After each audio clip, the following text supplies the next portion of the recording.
Hi guys, welcome to technical study zone. अगर आप मेरे चैनल पे नया हो तो चैनल को सब्सक्राइब कर दीजिए, साथ में जो बेल आइकन है उसको भी प्रेस कर दीजिए।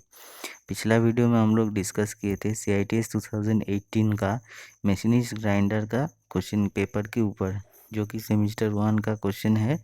और इसमें टोटल 50 क्वेश्चन था, जिसमें से हम लोग 25 क्वेश्चन डिस्कस किए थे। तो आज हम लोग और 25 क्वेश्चन डिस्कस करेंगे। तो हमारा टोटल 50 क्वेश्चन था। और ये जो क्वेश्चन है ये DGT द्वारा प्रदत्त किया गया है। और ये जो क्वेश्चन है ये CITS एंट्रेंस एग्ज़ाम में आने का संभावना है बहुत। और ये जो क्वेश्चन है आपको डिस्क्रिप्शन में लिंक मिल जाएगा, वहाँ से आप जाके डाउनलोड कर सकते। तो चलिए आज 26 नंबर क्वेश्चन से हम लोग डिस्कस करते हैं।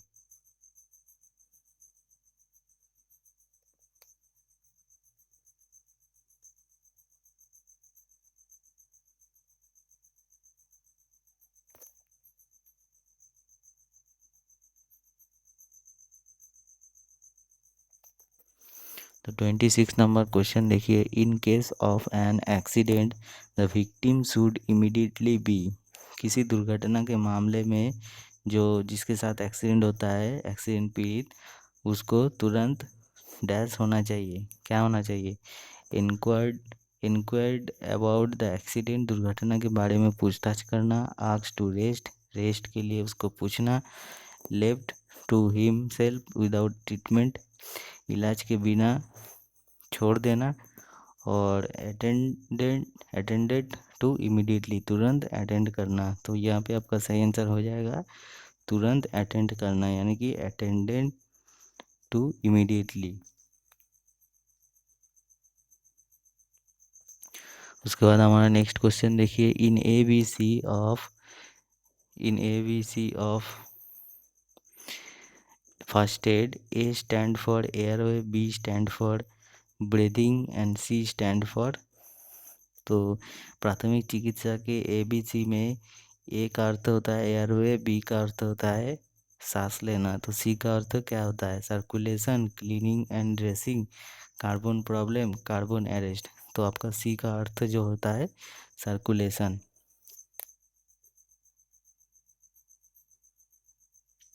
उसके बाद हमारा नेक्स्ट क्वेश्चन देखिए, pedestal grinding machine is held by. Pedestal grinding machine dash द्वारा रखा जाता है। तो यहाँ पे आपका ऑप्शन देखिए, फिक्सर, हैंड, मशीन, टेबल। तो आपका सही आंसर हो जाएगा टेबल। पेडेस्टल जो ग्राइंडिंग मशीन होता है टेबल पर रखा जाता है। उसके बाद नेक्स्ट क्वेश्चन देखिए, एक काटिंग फ्लूइड शुड बी, एक काटिंग द्रव्य होना चाहिए suitable for variety of cutting tools.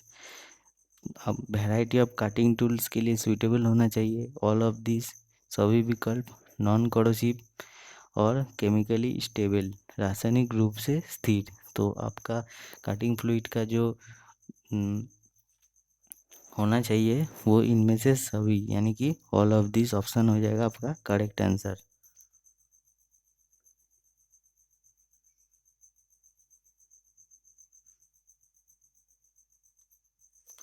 उसके बाद हमारा नेक्स्ट क्वेश्चन देखिए, in grinding irregular curved taper convex and concave surface the grinder used is.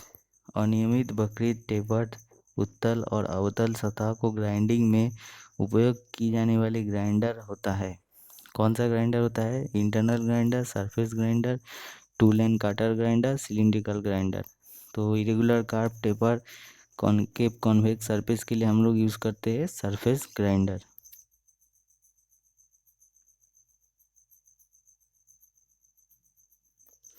उसके बाद हमारा नेक्स्ट क्वेश्चन देखिए, due to which of the following reason grinding wheels are balanced frequently. कौन से कारण के लिए हम लोग ग्राइंडिंग व्हील को बैलेंसिंग करते हैं? Random wire, uneven wire, high stress, none of this. तो रैंडम जो वायर होता है, रैंडम घिसा होता है, इसके लिए हम लोग ग्राइंडिंग व्हील को फ्रीक्वेंटली बैलेंसिंग करते हैं।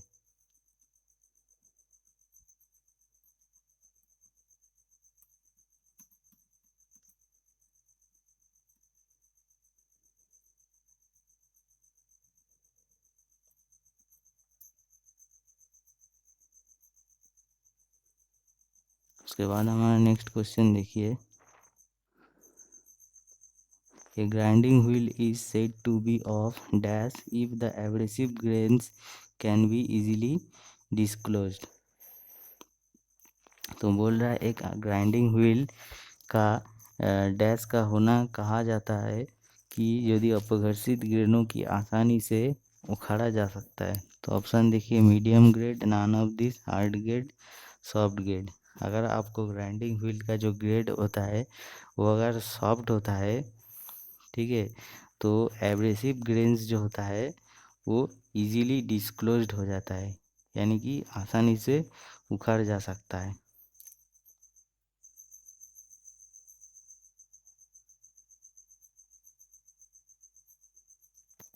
उसके बाद नेक्स्ट क्वेश्चन देखिए, error of measurement equal to.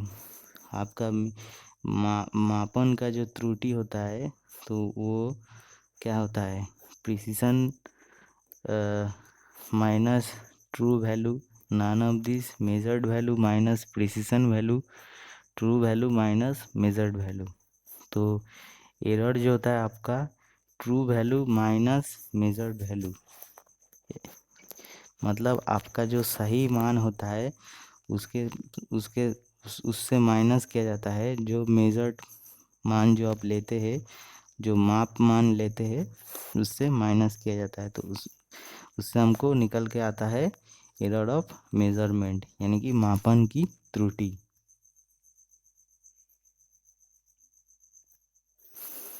उसके बाद हमारा नेक्स्ट क्वेश्चन देखिए, for harder material the point angle of drill is. कठिन सामग्री के लिए ड्रिल का बिंदु कोण होना चाहिए 12 से 15 degree, 18 degree, none of this, 125 से 150 डिग्री। फॉर हार्डर मटेरियल के लिए हम लोग का ड्रिल का बिंदु कोण होना चाहिए 125 से 150 डिग्री।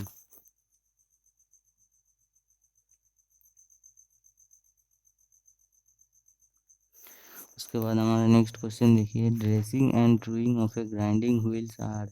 एक ग्राइंडिंग पहिया का ड्रेसिंग और ट्रूइंग होता है only for form grinding wheel, exactly the same operation done only for coarse grinding wheel, done with the same equipment. तो ड्रेसिंग एंड ट्रूइंग जो होता है done with the same equipment, यानी कि उस सेम उपकरण जो होता है उसी उपकरण से किया जाता है।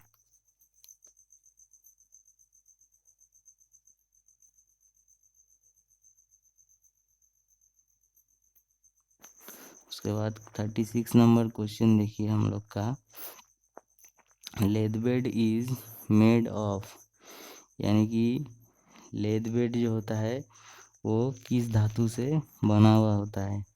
तो ऑप्शन देखिए, high carbon steel, mild steel, cast iron, high alloy steel. तो लेद बेड जो होता है आपका सही आंसर कास्ट आयरन से बना हुआ होता है।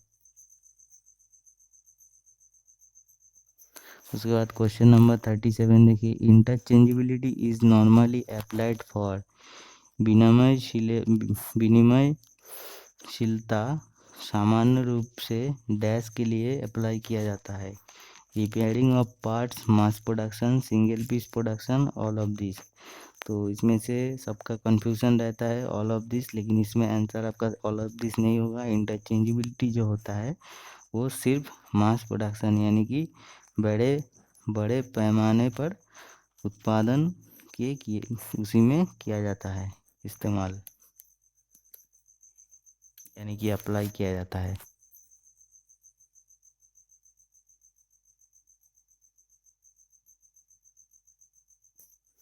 उसके बाद नेक्स्ट क्वेश्चन देखिए, what coolant is recommended for tapping copper और एल्यूमिनियम। कॉपर और एल्यूमिनियम को टैपिंग करना है तो कौन सा कूलेंट हम लोग यूज़ करेंगे, dry, Lord oil, kerosene, soda water. तो कॉपर एंड एल्यूमिनियम के लिए हम लोग यूज़ करेंगे kerosene.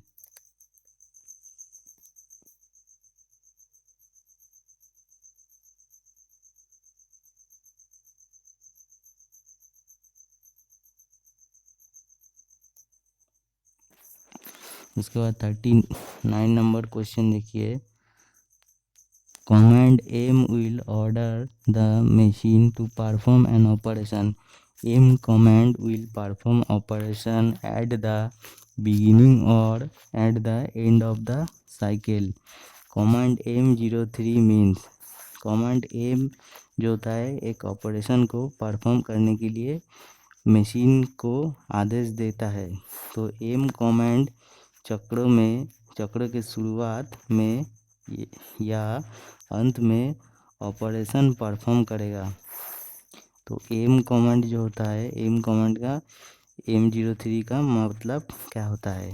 Clockwise rotation of spindle, end of program and reset end the program, stopping the program. तो कमांड M03 जो होता है हमारा CNC प्रोग्रामिंग में M03 का मतलब होता है क्लॉकवाइज रोटेशन ऑफ स्पिंडल।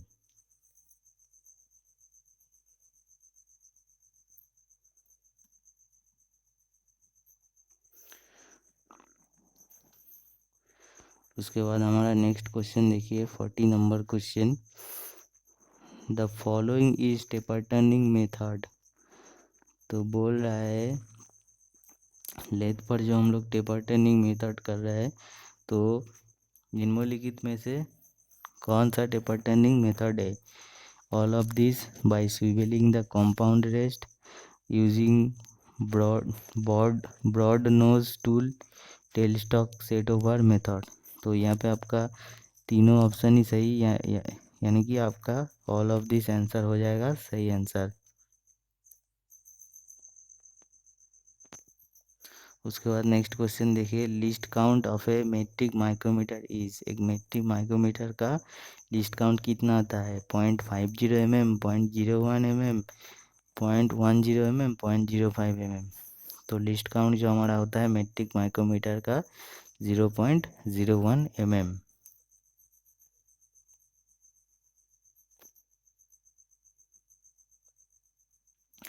उसके बाद हमारा नेक्स्ट क्वेश्चन देखिए, the effect of using glazed और लोडेड व्हील इज। तो ग्लेज्ड और लोडेड व्हील को अगर हम यूज़ करेंगे तो क्या इफेक्ट हो सकता है? मोर हीट जनरेशन, यानी कि अधिक ताप जनरेशन कर सकता है। पुअर सरफेस फिनिश, खराब सरफेस फिनिश देता है। Excessive cutting pressure between wheel face and the work face, पहिया फेस और कार्य फेस के बीच अत्यधिक काटने का दबाव। ऑल ऑफ दिस, सभी विकल्प। तो ग्लेज्ड और लोडेड ग्राइंडिंग व्हील यूज़ करने से सभी विकल्प जो होता है उल्लेखित सब प्रॉब्लम आपको आ सकता है।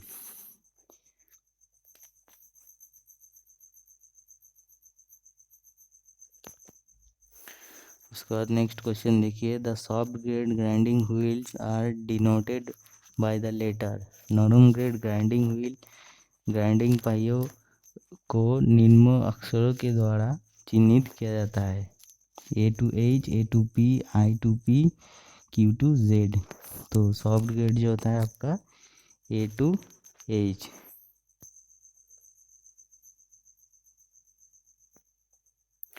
44 नंबर क्वेश्चन देखिए, the grade of grinding wheel depends upon. Grinding पहिया का ग्रेड डैश के ऊपर निर्भर करता है। Condition of grinding machine, speed of wheel and work, all of this, hardness of the material being ground. तो इसमें से आपको ऑल ऑफ दिस यानी कि सभी विकल्प आपका करेक्ट आंसर होगा।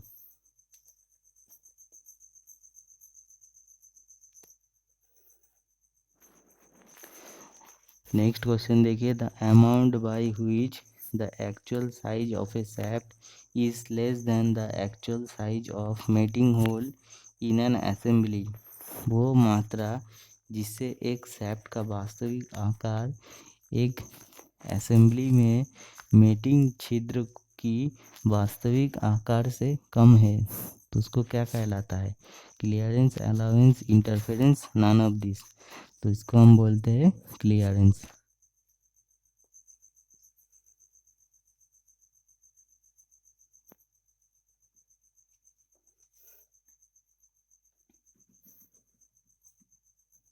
उसके बाद नेक्स्ट क्वेश्चन देखिए, the degree of closeness of the measured value of a certain quality with its true value is known as. अपने सही मूल्य के साथ एक निश्चित मात्रा के मापे गए मूल्यों का निकटता की डिग्री को जाना जाता है। Precision, sensitivity, standard, accuracy. तो यहाँ पे आपका सही आंसर हो जाएगा एक्यूरेसी, यानी कि सटीक।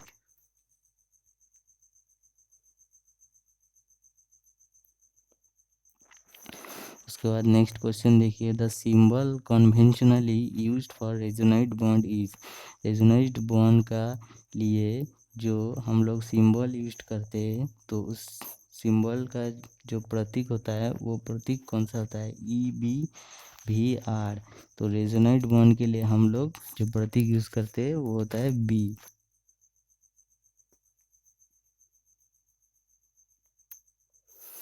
उसके बाद 48 क्वेश्चन देखिए, the following is use to turn very long job between centres on a lathe.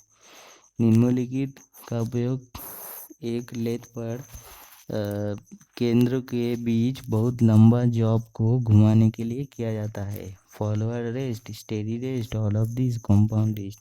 तो लंबा जॉब जो हम लोग बिटवीन सेंटर लेथ में यूज घुमाते हैं, तो उसको सपोर्ट देने के लिए यूज करते हैं स्टेडी रेस्ट।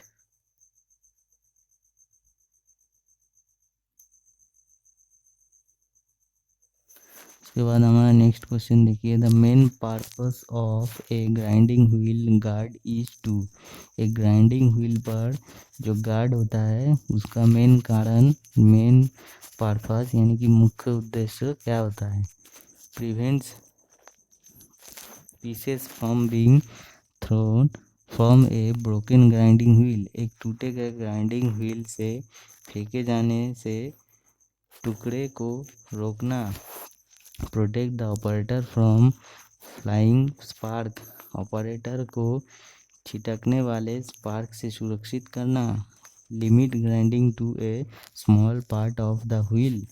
पहिया के एक छोटे हिस्से के लिए सीमित ग्राइंडिंग, न कि ऑल ऑफ दिस, सभी विकल्प। तो इसमें आपका सही आंसर हो जाएगा ग्राइंडिंग जो व्हील गार्ड हम लोग यूज करते हैं, ऑल ऑफ दिस यानी कि सभी विकल्प।